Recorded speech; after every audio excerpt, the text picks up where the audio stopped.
Alright, in this video we're going to be focusing on the Minoan Civilization, which rises in the Greek world in the Middle Bronze Age period.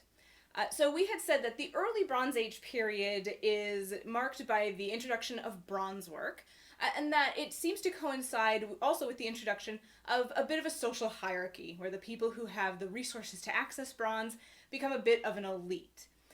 Now, when we look at the island of Crete specifically, because this is the home of the Minoan civilization, we see that they went through a similar phase in the early Bronze Age.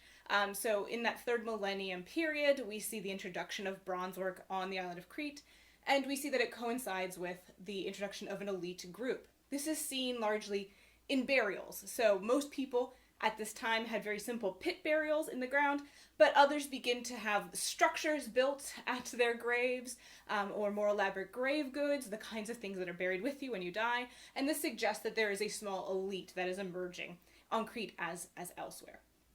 So when we talk about the Minoan civilization proper, it is divided into four major periods. We have the pre-palatial, the proto-palatial, the neo-palatial, and the post-palatial, because these all are dependent on the existence of palaces, as we'll see in a moment. So the pre-palatial is really this early Bronze Age. It doesn't really figure into the Minoan civilization itself. This is just sort of the period of about 3000 to 2000 BC, maybe 2100 BC, that is this early Bronze Age of Crete. Minoan civilization really emerges in what's known as the Proto-Palatial period, which is somewhere between about 2000 to or 1900 BC, and it lasts until about 1700 BC. Okay, so a 200 or 300 period. So what is Proto-Palatial Minoan Crete? So during this phase, we begin to see the emergence of palaces, which are large buildings which serve as administrative structures for the site itself and the surrounding hinterland, the countryside or farmland that is all around it. There are multiple such palaces which pop up on the island of Crete. And so again, I've got some art for you. I drew the island of Crete.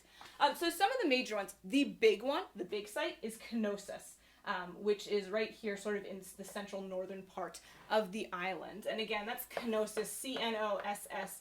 US. You'll sometimes see it spelled with a K because in the Greek language there's not a C, there's just a K. But it's not the only one. Other major ones include Phaistos down here in the south, Malia, which is up here, not too far from Canosos. There's others, there's Agia Triada and Zakros and a bunch here.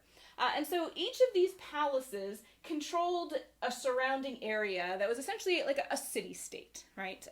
A little city which controlled itself and the surrounding area and any villages or towns inside of it. So the palace is this central feature. What the palace really likes to do, or what its real function is to collect, we'll call it tribute. You might think of it as taxes as well. So to go throughout the countryside to all the people living and working there and to collect some portion of their crafts or what they've produced on their farms every year and bring it to the palace. And those goods are stored for use, and then they are also converted into goods. And so the palace not only has large areas for storage, it also has workshops, and it keeps artists on site, right, that are part of the palace administration. And their job is to take the raw resources that are brought in as tribute and to turn them into goods, which can be used to sort of supply the palace, right, to make sure the palace keeps running and everyone there's fed and seen to create elite goods for the elite people living at the palace. And some of this is for trade as well. They will send these goods out to areas around the Mediterranean and be able to get goods back. And we know that the Minoans are trading with groups like the Egyptians and people living in modern Syria and on the coast of Asia Minor, right, all around the Mediterranean world. And so in this way, the elite can enrich themselves with lots and lots of high status goods. So this is the palace. It's an economic redistribution center. Tribute comes in, it's stored or converted, traded, and then goods are brought out. And it's really all in order to fund this sort of elite ruling class. We are unsure about the specifics. We don't know, for instance, if there was a single king or a group of rulers who ruled from a single palace. We don't know the names of any of these offices. We know very little of the specifics. And the reason for this is that we can't read their writing. So the Minoans do have a writing system.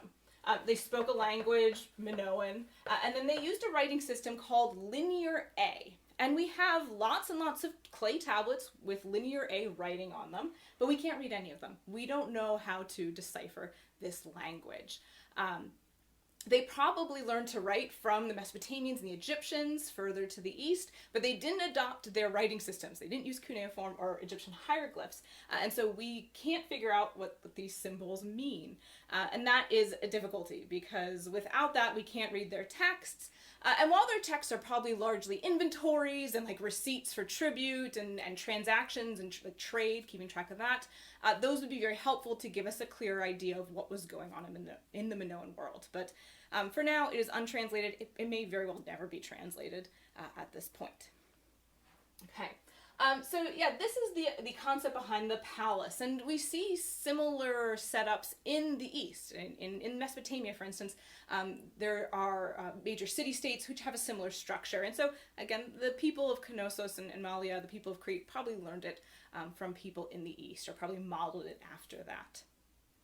Now, the Proto-Palatial period ends around 1700 BC, and it ends because there's some sort of large disturbance which destroys the major palaces. Maybe an earthquake is responsible. There may have been some kind of invasion. It's not entirely clear. But at any rate, they don't just die out. They rebuild. So this Neopalatial period lasts from 1700 to somewhere between 1500 and 1450 BC. All right. And so these palaces are rebuilt on a grander scale. They're bigger than before. There's more people living there than before. There's even more trade going on. It's a really, this is the zenith of the Minoan civilization. They're having the greatest amount of trade. They're accruing the greatest amount of wealth. This is their most prosperous time. I'll mention, since we mentioned the possibility of invasion, that the Minoans do not seem to be a very warlike culture. We don't have a lot of evidence that they engaged in warfare regularly at all. Their palaces, for instance, are not fortified. There are no walls around them to protect them from invaders.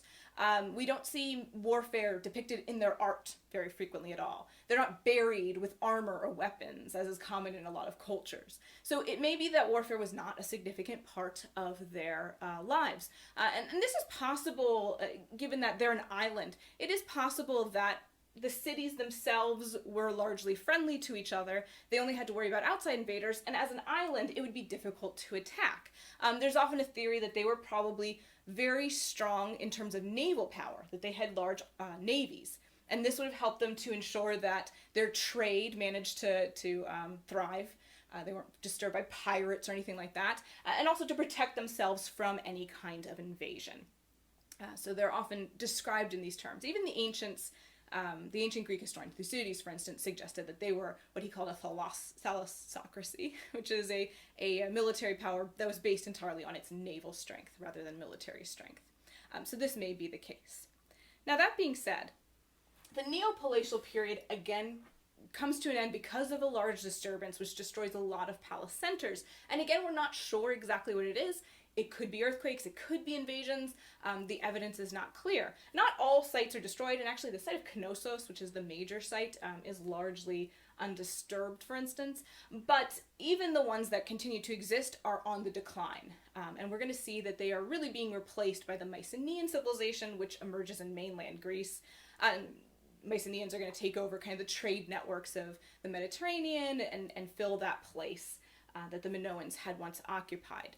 To the point that actually a lot of these palace sites then become occupied by Mycenaeans. The Mycenaean Greeks actually come to Crete and take over a number of the palaces there as well. And so this is this post-palatial period of about 1450 to 1100 BC. It's a time of general decline and the introduction of Mycenaean Greeks to sites throughout Crete. So the last thing I want to mention is maybe something I should have started with, but who are these Minoans? So this civilization was given the name Minoan by a guy named Sir Arthur Evans, who was the person who uncovered the site, the Minoan site of Canosis. And so he called it the Minoan Civilization after the mythical figure King Minos. And if you're familiar with the story of the Greek hero Theseus, maybe you've heard of him. He was supposed to be the king of Crete. He had a labyrinth and he kept a minotaur in there that ate people. And so, the Minoan Civilization is named after this because Arthur Evans thought this may well have been the palace of King Minos. But of course, he's mythical. He's not a real figure. But we don't really know who these people are. Again, we can't read their language. And so we can't use that as a clue. We don't know if these are the sort of native people who had been living on Crete for thousands of years. We don't know if they represent a new wave of Indo-Europeans who reached there at the end of the early Bronze Age.